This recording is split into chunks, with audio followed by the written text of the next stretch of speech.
Here's another of the Kevin Doran shows, this one from May of 2014. And it's Kevin Doran talking with Traci Brown from Boulder, Colorado. And her topic is body language and how to tell if someone's speaking the truth or not. She focuses on world leaders. And again, this is from 2014. So she talks about Obama, and she also talks about Vladimir Putin. Interesting show from May 14, 2014. Kevin Doran and the Newsmaker show. We're going to talk about body language. We have an expert in body language, and I'm sure she's going to explain it to us. Her name is Traci Brown, and Traci lives in the same area as my good friend Chris Koff in Boulder, Colorado. It's time for the Newsmaker show on News Talk AM 1480 WLEA. Here's Kevin Doran. There's a book out there called Body Language for Profit. What does the body language of Vladimir Putin tell us? So Vladimir Putin, we have to remember, as Americans, when we see him, he looks stoic, he looks guarded, he looks non-emotional, and he looks like he's hiding something. And the Russians are, they're not going to let down and show you their cards until they know you really, really well, until you're almost best friends, and then you'll start to get to know them a little bit. The Russians are very interested in power, and to them, the way Putin acts is very, very powerful. The way Obama acts to Russians, with his smiling, joking around, that kind of thing that he does, is it's actually telling the Russians that he has something to hide, and that he's not sincere, because they don't think that you should smile unless you have something specifically to be happy about. And so it's a really interesting cultural exchange that we have going on, because both of us think the other one's hiding something. Both of us think that the other one isn't being sincere, but that's just because of our cultural body languages. Well, you know, this is extremely interesting. I just read an article. Just read it. In the American Conservative, it's a magazine that comes out, I think, every other month. Otherwise, it's up online. And in that article, they said they weren't talking about body language, but they were talking about the very same thing you're talking about, that Russians don't understand us. When we say something, it means something different to them than we think it means. Would that be a fair statement? Oh, absolutely. I think it's a very fair statement. And, actually, I've found out that the U.S. government is putting hundreds of thousands of dollars into reading Putin's body language in the context of predicting what he's going to do next. And so that has got to be a tough project there at the Pentagon, because he is so stoic. And I'm sure they have some Russians on board somewhere who know about Russian body language to really bring to light what he's doing. And some of that may be microfacial expressions, just very, very small, tiny, microscopic movements of the face that they're studying. But yeah, they know there's some validity there to it, and that body language is powerful, and so they're on the case. Talking about body language and Vladimir Putin, and we're going to talk about body language that you and I can observe, since we're not likely to run into Putin soon. Let me go to the science, if that's the proper term, of body language. Is that recognized as a legitimate field? Oh, absolutely. There are hundreds of scientific studies that have been done on body language and the meanings of it, and I found that they're pretty accurate. I got my knowledge of, from taking classes, from the studies, but also from sitting with clients one-on-one in a coaching or therapy type situation to try to uncover, okay, what are they telling me? What are they not telling me? What do they really mean? And there's a ton of validity to it. There are some wives' tales out there, especially everyone wants to know how to tell if someone's lying. And a lot of what we think is a sign of lying, it can go with lying, but it's not necessarily. It actually shows anxiety. And so it's important to not incriminate based on body language and what you see, but it is important to ask more questions and be aware. Okay, now this sounds to me like the kind of thing where a little knowledge could be dangerous. I pick up a clue that says this guy's lying when in fact he may be anxious. Is that what you're saying to me? I am saying that, and it's not about being dangerous.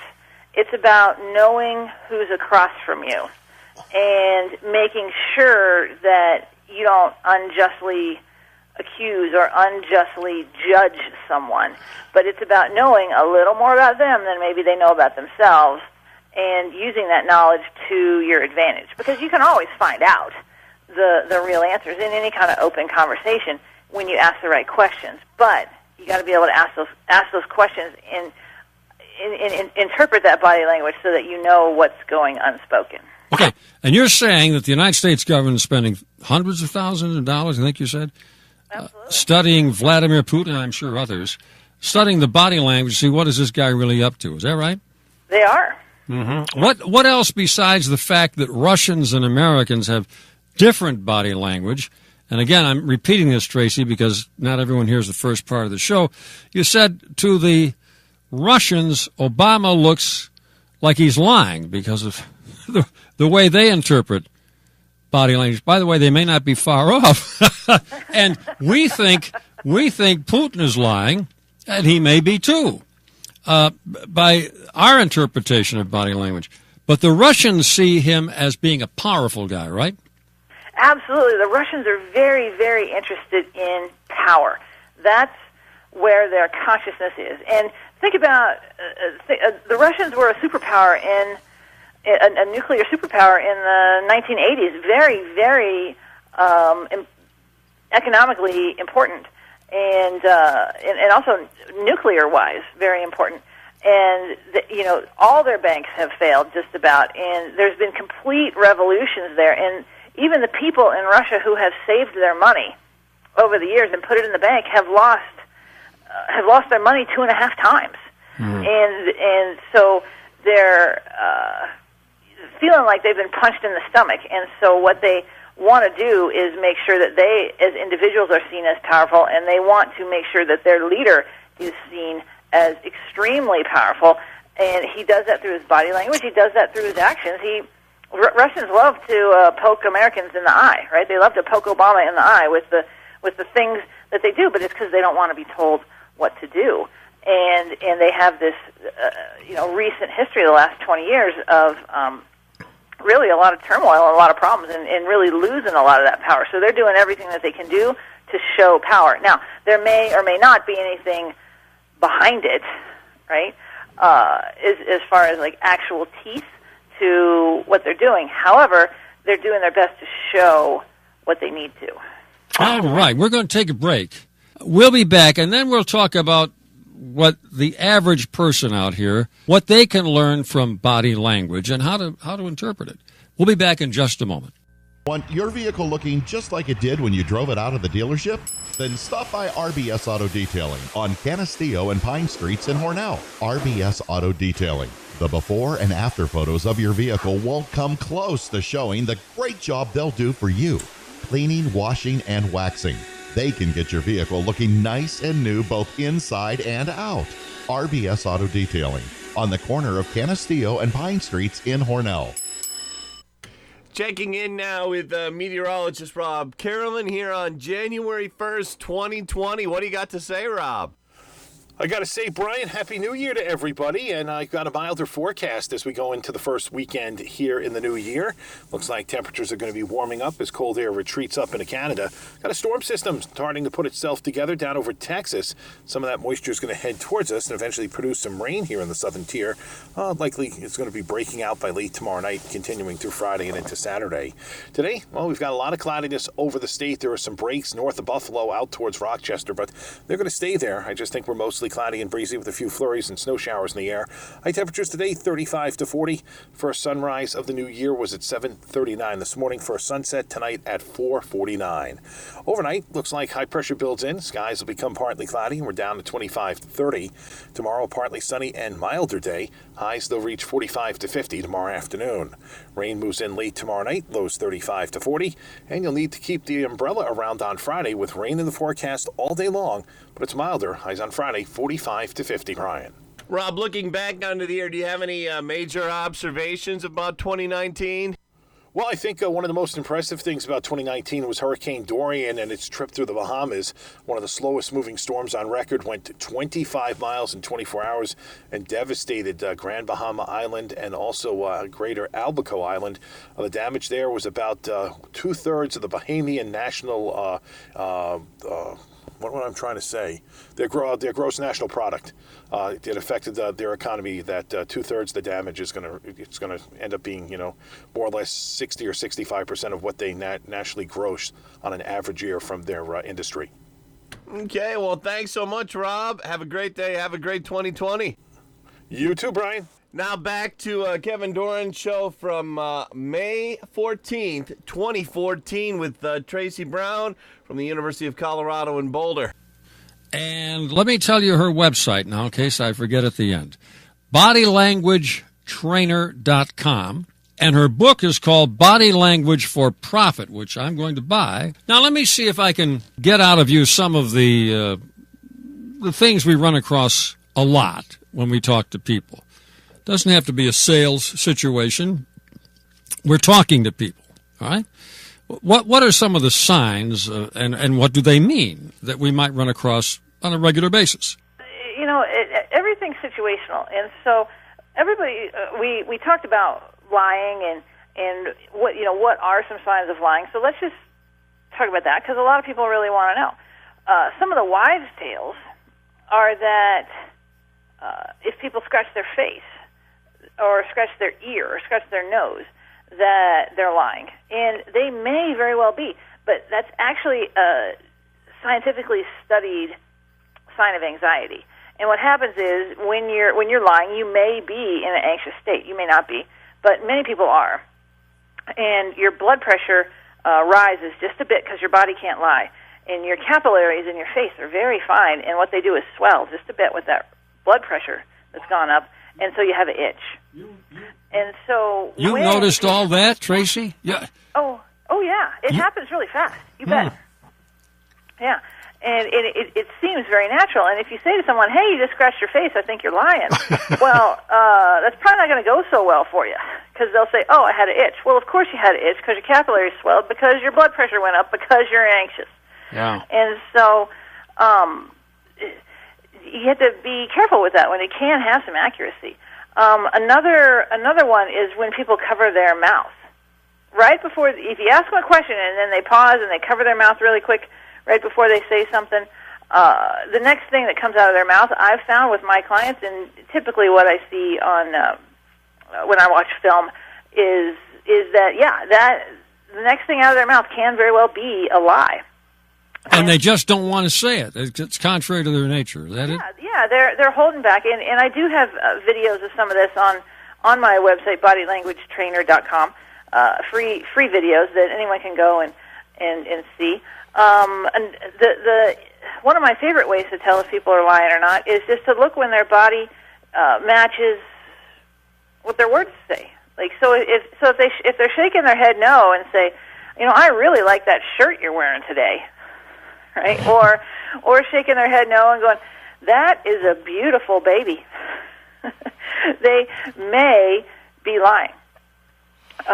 Bill Clinton did that. You saw it in his video when he nodded his head yes to the beat and said, "I did not have sexual relations with that woman." And his body said yes, but his words said no. And you saw, Traci, you saw that at the time and you said, this guy's lying? Oh, sure. Yeah, absolutely. Yeah, there's, we all lie all the time in little bitty white lies that don't matter, and some are bigger that do matter. And so, really, what we have to do is start to learn the art and the science, learn what's important to talk to people further about, and what you're just going to let go. But knowing more about people than maybe they know about themselves can be really, really valuable, because then when it comes to persuasion and influence, which is what I talk about in my book, Body Language for Profits, is strategic use of body language, and we get into verbal language and things like that in there as well. But how are you going to answer their unspoken questions? How are you going to detect and do the right things so that you are reaching them at a really deeply unconscious level, so that they're open and comfortable and receptive to you and your messages? You can get them to saying yes to you, because that's the key. Everybody wants more of what they want. The key is, what are you going to do to get it? What are you willing to do to get it? And you can start to create a lot of really neat things for yourself, whether it's getting asked out to dinner more, maybe making more sales, getting more agreement at the office if you're leading your team. I even teach people how to talk their way out of traffic tickets when they get pulled over. And there's a video on my website, a free video, bodylanguagetrainer.com, that you can go and see that system for yourself. I know a lady, well, I guess she's probably in her 40s now. She had, at the time, 5 children. And she got pulled over for for running a red light. Didn't mean to, but she did. And the cop, also a woman, came up and said, well, I got bad news. You're going to have to go to court and stay there for an entire day. She said, oh, really? He said, yeah. Do I bring the kids? No. Oh, that's wonderful. Chance to get out of the house. Cop must have thought she was right out of her mind. That wasn't in Hornell, by the way. It was another town nearby. But I thought it was funny. Now, for whom do you work? Do people hire you to do interviews? Is that what happens? Actually, people hire me mostly to come speak and train their sales teams or their association, maybe their customer service teams. Maybe there's a situation coming up that they need to be prepped for. Some people will hire me as individuals to help them interview better or date better. Some people just send me a picture and want to know what the body language means in that. Maybe it's a significant other or they have a situation like that. What I really enjoy doing is traveling around the world speaking, whether it's employees on the ground or maybe it's high-level executives and everybody in between. Listen, I'd be nervous talking to you if I knew what you do for a living. I'd be sitting absolutely rigid. I'd be afraid to do anything because you'd be picking up everything I do. Now, people are, and again, it's about situational. Like, you turn it on and you turn it off, and there's always things to notice. And if I went around town incriminating everybody that I talked to, I would be tired, and my day would be fruitless. And so, really, the key is about strategic use of body language for persuasion and influence. It can get really deep pretty easily, and it's about teaching people how to get more of what they want. And I've had people, I do charge a fair fee to go speak, and which sometimes can be kind of a lot of money, depending on the size of the audience. And I've had corporations pay for that in one sales deal that they closed that they know that they wouldn't have unless they had to use my tools. Oh, I can believe that. I can believe that. Yeah. It's really fun. Yeah. Here's one that I'm not sure if it's body language, but a lot of people I know personally may have a thumb in the mouth, not sucking the thumb, but a thumb in the mouth or maybe a finger, and they're biting on the nail, not biting it off, just biting on it. What does that mean? Something? Yeah, that's anxiety. Anxiety, really? Mm-hmm. Yeah, and anxiety is anticipating negative events to happen in the future. Yeah, so it tells you where their mind is, and basically they're thinking negative thoughts and are concerned about moving forward into that negativity. Huh. Because I was doing it as I was talking to you, and I'm not the least bit anxious. Am I scaring you? No, not the least, not the least. But I noticed I was doing that. I thought, well, wait, maybe that means something. But I'm not the least bit anxious because I do this all the time. Not afraid to do it. I interview people of all kinds of backgrounds all the time. But here's the big thing, Traci. We'll go back to Vladimir. Can you tell what he's going to do next? You know what? I have not seen enough video to be able to tell. And the problem is, the reason I can't tell is because I don't speak Russian.